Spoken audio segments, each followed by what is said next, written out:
For 6 months on deployment in Germany, I believed my husband's promise that he would be the fortress protecting our daughter. But I was wrong. It all came crashing down when I heard my child's screams on an emergency call. Stationed at Ramstein, half a world away from home, I was powerless as I watched someone else invade my family.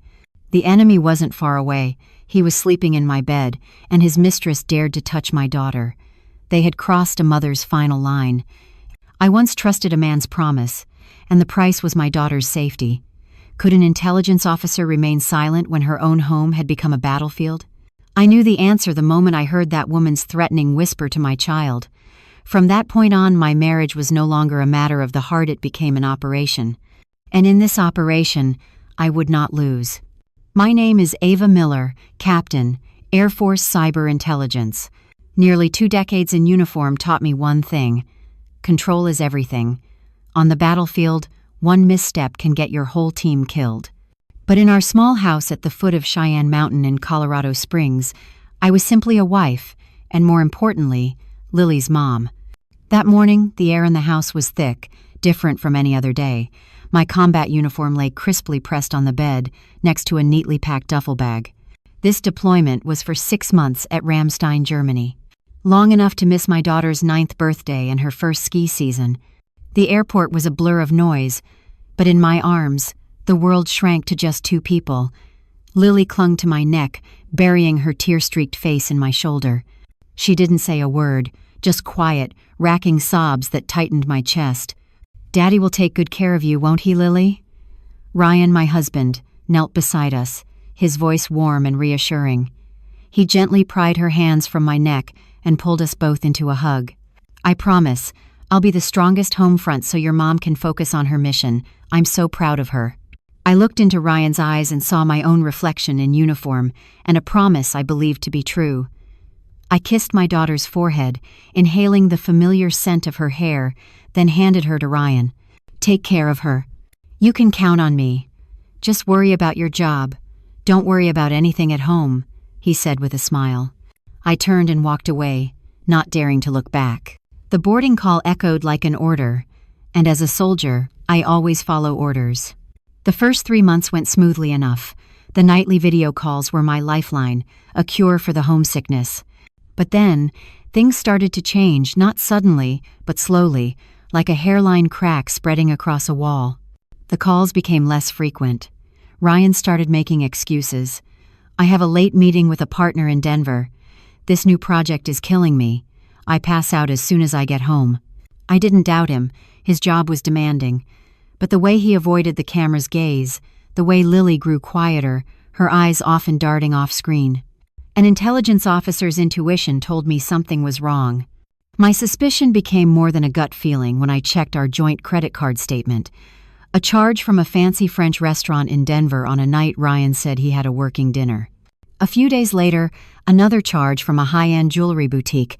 I texted him about it. His reply was brief: "A gift for an important client." But I'm not just a wife. I'm a data analyst. I went on social media. And there, on the Instagram profile of a so-called influencer named Madison, I saw a picture of her showing off a brand new necklace. The caption read, "When you find a man who knows your true worth." The post was dated the same day as the charge on our statement. In the comments, one of her friends had written, "Congrats, that tech exec finally saw the light." One click on that friend's profile led me to a blurry, long-distance photo. Madison was beaming next to a man. Though it was blurry, I recognized the watch and the familiar build. It was Ryan. Everything inside me shattered, but only for a moment. Then, the cold discipline of the military took over. The pain was compartmentalized, replaced by a single objective. That night, I video called when I knew Ryan would be in the shower. It was just me and Lily. She looked sad. "What's wrong, sweetie?" I asked gently. Lily hesitated, then whispered, "Mommy, a lady named Madison has been coming over a lot." The name hit me like a physical blow. Madison. I'd seen that name a few times on social media, a well-known influencer from Denver. "Who is she, honey?" "Daddy says she's his special friend." Just then, Ryan walked out of the bathroom. He heard what she said. His face changed. He lunged for the tablet, snatching it away. "She's just talking nonsense. Kids these days." He quickly made an excuse and ended the call, leaving me staring at a black screen. "Special friend." It was confirmed. Anger began to rise, but I suppressed it. Not yet. I needed more. I needed to know the extent of this betrayal. I didn't know the answer would come sooner, and more brutally than I could have ever imagined. A few days later, Ryan took Lily shopping at the promenade shops at Briargate. I knew this because I had installed a location tracking app on her tablet, for safety reasons.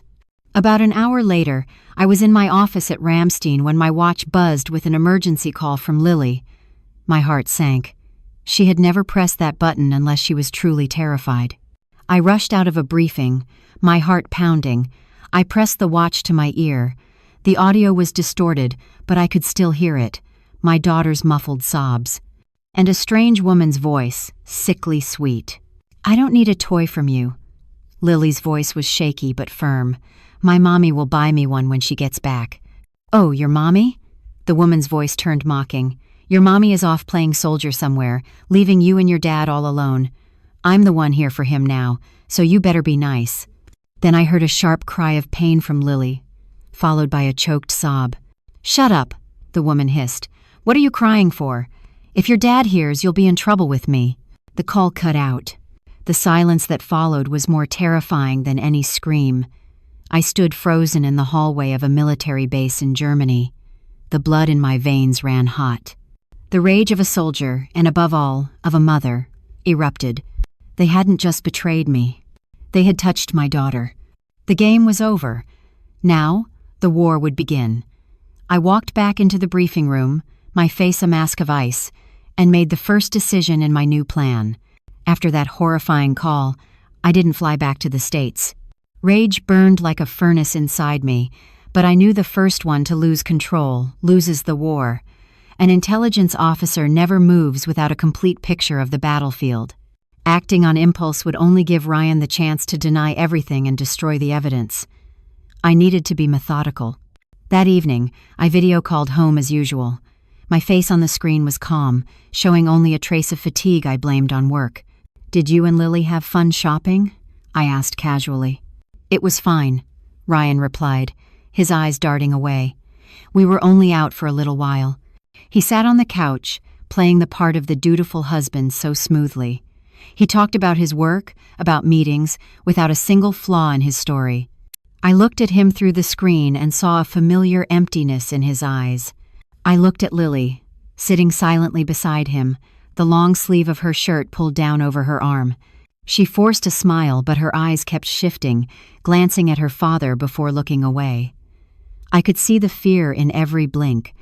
My heart ached, but I swallowed the pain and anger. I had to be patient. For her. Immediately after, I called my mother, Emily, a retired teacher in Phoenix. "Mom," I said, my voice devoid of emotion, "I need your help with something. It's very important." I didn't tell her about the call from the watch. I only said I had a bad feeling, that Ryan seemed overwhelmed, and that I was worried about Lily. I needed to get her out of there for a while. "I'll call Ryan," she said immediately, her tone firm. My mother understood me. She knew when I was serious. "I'll tell him I miss my granddaughter and want her to come visit for a few weeks. Leave it to me." Just as I predicted, Ryan was thrilled. He thought he was shedding a burden, gaining more freedom to be with his mistress. He eagerly arranged the plane tickets for my mother and daughter, without a hint of suspicion. On the call to say goodbye to Lily, I told her, "Have fun with Grandma and Grandpa, sweetie. Mommy will be home soon." She nodded, but I saw the fear in her eyes. I knew my decision to get her out of there was the right one. Lily was safe. The biggest liability was secured. Now, nothing was holding me back. The operation was officially underway. As soon as the plane carrying Lily and my mother took off, I activated my eyes and ears.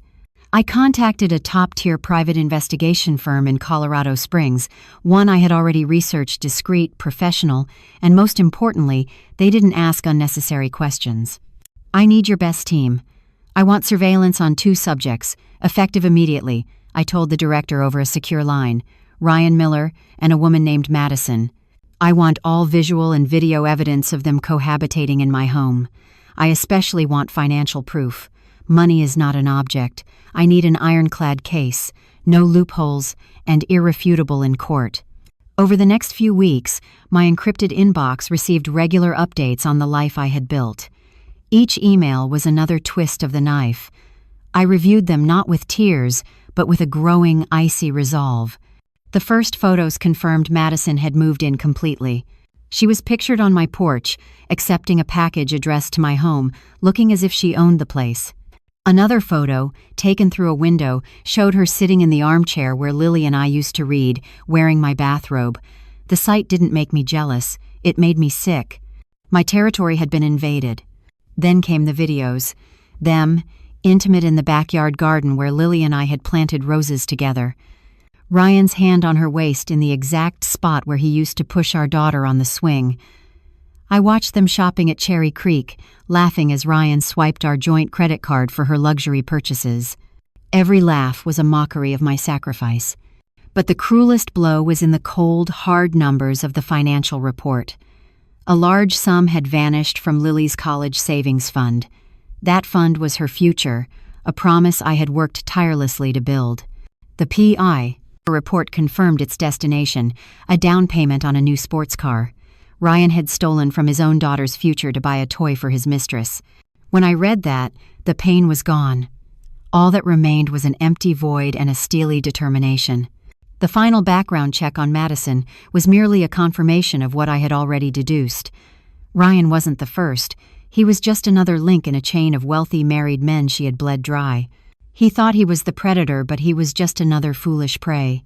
All this time, I remained Captain Miller in Germany, excelling at my duties. I remained the distant wife, sending occasional brief texts.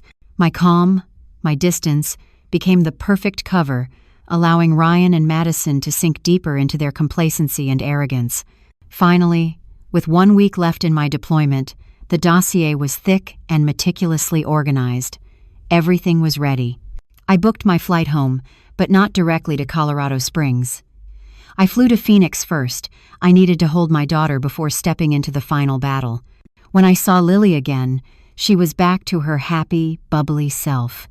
She told me everything about her father's behavior, about Miss Madison's visits. She showed me the faded bruise on her arm. Looking at that faint scar, my resolve hardened into something unbreakable. I kissed her forehead. "It's all going to be okay now, sweetie. Mommy's home." The next day, I quietly flew to Colorado Springs. Unannounced, it was time for the curtain to fall. I landed in Colorado Springs on a Thursday evening, greeted by a cold, drizzling rain. I didn't go home. I checked into a nearby hotel. I needed to prepare, to review the file one last time, to steady myself. This wasn't a jealous confrontation. This was a sentencing. The next morning, I drove a rental car to my own neighborhood. I parked at the end of the street, far enough to be unseen but close enough to watch, and I waited. At 9 a.m. sharp, Ryan left the house in his work suit, driving his car to the office. About 30 minutes later, Madison emerged, driving the sports car my daughter had paid for, likely off to go shopping or meet friends. The house was empty. It was time to move in. I used my key and quietly opened the door. The cloying scent of Madison's cheap perfume hit me, a foreign and insolent smell in my own space. Her clothes were thrown carelessly over the sofa. A couple of wine glasses sat on the coffee table from the night before. I didn't clean up. I just walked through the house, calmly surveying the battlefield. Then I sat in my armchair, placed the thick briefcase on the table, and waited. Ryan was the first to return. He walked in, tossed his keys on the counter, and called out, "Babe, I'm home." He froze when he saw me. His face shifted through a series of expressions: surprise, confusion, then dawning horror. "Ava? You. When did you get back? Why didn't you tell me?" "I wanted it to be a surprise," I replied, my voice flat and emotionless. Just then, Madison walked in, her arms full of shopping bags. "Honey, you won't believe the sale I found." She stopped dead when she saw me. But unlike Ryan, her panic quickly morphed into brazen defiance. She dropped her bags, crossed her arms, and smirked at me. "Well, look who's back." the hero returns. "You're home earlier than I thought. But that's fine. We can get this over with. Ryan doesn't love you anymore." I didn't look at her. My eyes were locked on Ryan, who was trembling, speechless. "Ryan." I said his name, slowly and clearly. "Is she right?" He stammered, unable to form a coherent sentence. I didn't need his answer. I stood up, walked to the table, and picked up the briefcase. I didn't open it. I brought it down hard on the table with a loud thud. The sound of the metal latches hitting the wood silenced the room. I opened the case, letting the piles of photos, USB drives, and receipts spill out across their dinner placemats. Then I turned to Madison, my voice as cold as ice, devoid of anger, filled only with absolute command. "You have 5 minutes. Collect what's yours and get out of my house. If you are still here in 5 minutes, the police will arrive and remove you for trespassing." The authority in my eyes, the bearing of a military officer in full control, made her flinch.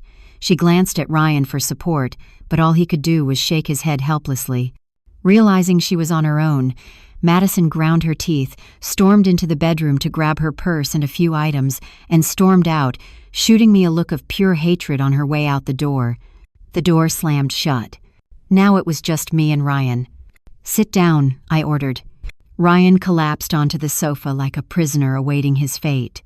I pulled the briefcase towards me, opened it wide, and dumped the entire contents onto the table. Papers scattered across the wood. "This is you and Madison in Aspen," I said, sliding a photo towards him. "This trip was paid for by Lily's college fund. This is her car," I added, placing the bank statement and purchase agreement next to it, also from Lily's fund. "And this," I spread out a series of photos of them coming and going from my house every day, "is proof that you two turned my and my daughter's home into your love nest." With every piece of evidence, the color drained further from Ryan's face.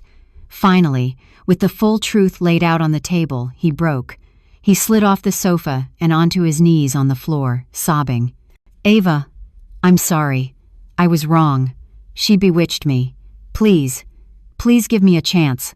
I'll fix it. Please." I looked down at the man begging at my feet. There was no satisfaction, no pity, just a cold, empty void. "My forgiveness is not for a man who steals from his daughter's education to entertain his mistress," I said, my voice unwavering. "My forgiveness died the moment I heard my child scream on the phone. You let a stranger harm her. You crossed every line." He choked and stammered, but I wasn't listening anymore. For me, this marriage was over. The very next day, my lawyer served Ryan with divorce papers. A copy of the entire evidence file was included. The legal battle was swift because there was no battle.